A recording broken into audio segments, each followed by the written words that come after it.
வணக்கம். வாங்க நாம இன்னைக்கு சேர்ந்து ஒரு விஷயத்த பத்தி யோசிப்போம். ரொம்ப சிம்பிளான ஒரு விஷயம்தான், ஆனா ரொம்பவே ஆழமானது. அது என்னன்னா புத்தகம். பாக்குறதுக்கு சும்மா சாதாரணமா தெரியலாம், ஆனா அதுக்குள்ள எவ்ளோ பெரிய சக்தி இருக்குன்னு என்னைக்காவது யோசிச்சிருக்கோமா? வாங்க அத பத்தி தான் இன்னைக்கு கொஞ்சம் ஆழமா பார்க்க போறோம். இந்த 2 வரிய பாருங்க.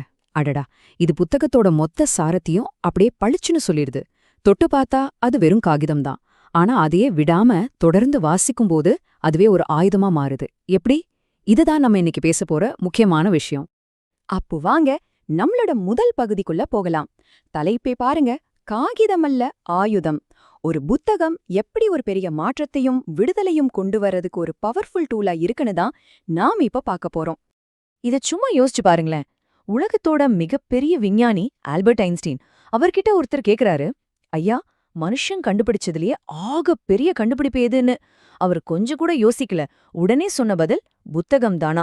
அப்பாப்பா, ஒரு விஞ்ஞானி இப்படி சொல்றாருன்னா மனுஷனோட வரலாற்றுல புத்தகத்தோட இடம் எவ்வளவு முக்கியமானதுன்னு இதுவே சொல்லுது இல்லையா? சரி, புத்தகத்தை ஒரு நாலேஜ் டூலா, ஒரு அறிவு கருவியா பாக்குறது ஒரு பக்கம் இருக்கட்டும். ஆனா பல பேருக்கு வாசிக்கிறதுங்கிறது சும்மா ஒரு டைம் பாஸ் கிடையாது. அது அவங்களோட வாழ்க்கையே கூட. சிலருக்கு அது ஒரு போராட்டம் கூட. நெல்சன் மண்டேலாவோட இந்த வார்த்தைகளை கொஞ்சம் கேளுங்களேன், உடம்பே சிலிர்க்குது. சமூகமே ஒருத்தரை ஒதுக்கி நீ படிக்கக்கூடாது எழுதக்கூடாதுன்னு தடை செய்யும்போது அவங்களுக்கு வாசிக்கிறதுங்கிறது எவ்வளோ பெரிய போராட்டமா இருந்திருக்கும். அவங்க படிக்கிற ஒவ்வொரு எழுத்தும் அடக்குமுறைக்கு எதிரா போடுற சத்தம் மாதிரி. இதுதான் ஒரு புத்தகத்தோட உண்மையான பவர். ஓகே, அடுத்ததா நம்ம போக போற இடம் ஒரு சிந்தனை சுரங்கம். நம்ம மனசுக்குள்ள இருக்கிற புதையல எப்படி புத்தகங்கள் தோண்டி எடுக்குது, நம்ம அறிவ எப்படி ஒரு சிற்பி சிதக்கிற மாதிரி அழகா சிதுக்குதுன்னு வாங்க பாக்கலாம். இப்ப இங்க பாருங்க, ஒரு புத்தகம்னா என்னன்னு எவ்ளோ அழகா வரிசைப்படுத்தியிருக்காங்க. அது சும்மா எழுத்துக்களை சேர்த்து கட்டின ஒரு விஷயம் இல்ல. அது ஒரு அறிவு பொக்கிஷம். நம்ம சிந்தனைகளை தோண்ட தோண்ட கொடுத்துட்டே இருக்கிற ஒரு சுரங்கம். நம்ம மனசை செதுக்குற ஒரு குட்டி உளி. கிரியேட்டிவிட்டிக்கு முதல் விதை. நம்மளோட அறிவாயுதத்துக்கே அதுதான் ஃபவுண்டேஷன். சரி, இந்த அறிவு படைப்பாக்கம் இதெல்லாம் எங்கிருந்து வருதுன்னு நினைக்கிறீங்க?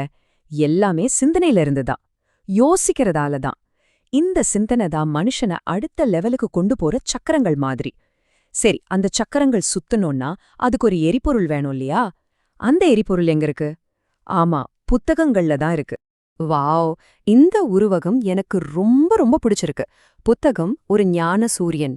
ஆம், எப்படி காலையில சூரியன் வந்ததும் ராத்திரியோட இருட்டு காணாம போகுதோ அதே மாதிரிதான் புத்தகங்கள்ல இருக்கிற அறிவு நம்ம மனசுல இருக்கிற அறியாமைங்கிற இருட்டை விரட்டி விழிப்புணர்வுங்கிற வெளிச்சத்தை கொண்டு வருது. எவ்வளவு அழகான கற்பனை பாருங்க. அடுத்ததா நாம பார்க்க போறது காலத்தின் ஞான பாலம். ரொம்ப சுவாரஸ்யமான ஒரு ஐடியா இது. புத்தகங்கள் எப்படி பாஸ்ட், பிரசன்ட், ஃபியூச்சர்னு, அதாவது நேத்து, இன்னைக்கு, நாளைக்குன்னு 3 காலத்தையும் ஒன்னா இணைக்குதுன்னு பார்க்கலாம் வாங்க. புத்தகங்களை ஒரு தூங்கா விளக்குன்னு சொல்றாங்க. அது ஒரு நாளும் அணையவே அணையாது. காலம் கடந்து தலைமுறை தலைமுறையா முக்கியமான கருத்துக்களையும் சுவாரஸ்யமான கதைகளையும் விலைமதிக்க முடியாத அறிவையும் சுமந்துகிட்டு வர ஒரு நம்பிக்கையான வாகனம் அது. இந்த அறிவோட பயணத்தை இங்க பாருங்க எவ்ளோ சிம்பிளா விளக்கியிருக்காங்கன்னு. எங்க தாத்தா அவரோட வாழ்க்கையில கத்துக்கிட்ட விஷயங்களை ஒரு புத்தகமா எழுதுறாருன்னு வச்சுப்போம். அதை நான் படிக்கிறேன். என்னோட அனுபவத்தோட அதையும் சேர்த்துக்கிறேன். நாளைக்கு என் பேரை அதை படிக்கும்போது அவனோட பார்வை இன்னும் விசாலமாகும். பாத்தீங்களா, இப்படிதான் புத்தகம் ஒரு தலைமுறையோட ஞானத்தை அடுத்த தலைமுறைக்கு கொண்டு சேர்க்கிற ஒரு சூப்பரான பாலமா இருக்கு. நிஜம்தானே? இது நம்மளோட விலை மதிக்கவே முடியாத ஒரு பாரம்பரியம். நாம வாழ்ந்து கத்துக்கிட்ட அனுபவங்களை இப்படி பதிவு செஞ்சு அடுத்தடுத்த தலைமுறைக்கு கடத்துற இந்த ஒரு திறமை இருக்கே, இது மனுஷ இனத்துக்கு மட்டுமே கிடைச்ச ஒரு ஸ்பெஷலான வரம். சரி, நாம இப்போ கடைசி பகுதிக்கு வந்துட்டோம். இதுவரைக்கும் ஒரு தனி மனுஷனுக்கு வாசிப்பு எவ்வளவு சக்தி கொடுக்குதுன்னு பார்த்தோம். இப்போ அந்த அறிவை எப்படி ஒரு திருவிழா மாதிரி நம்ம எல்லாரும் ஒன்னா சேர்ந்து கொண்டாடலான்னு பார்க்கலாம். புத்தக திருவிழாவுக்கு போயிருக்கீங்களா? அது வெறும் புக்ஸ் விக்கிற ஒரு மார்க்கெட் மட்டும் கிடையாது. சொல்லப்போனா அது அறிவை ஜனநாயகப்படுத்துற ஒரு பெரிய கொண்டாட்டம். அதாவது அறிவை எல்லாருக்கும் கொண்டு சேர்த்து மக்களுக்கு பவர் கொடுக்கற ஒரு விழா. இதோட உண்மையான நோக்கம் என்ன தெரியுமா? நம்ம மனச விரிவாக்குறது. ஒவ்வொரு சிட்டிசனையும், சாதாரண குடிமகனையும் புத்தகங்கள் மூலமா ஒரு பவர்ஃபுல் ஆளா மாத்துறதுதான் இந்த மாதிரியான அறிவு திருவிழாக்களோட அல்டிமேட் கோல். சரி, இவ்ளோ தூரம் பேசிட்டோம். அப்போ நம்ம என்னதான் செய்யணும்? ரொம்ப சிம்பிளான 5 ஸ்டெப்ஸ் தான். முதல்ல புத்தகங்களை நேசிக்க ஆரம்பிப்போம். அப்புறம் அதை வாசிப்போம்.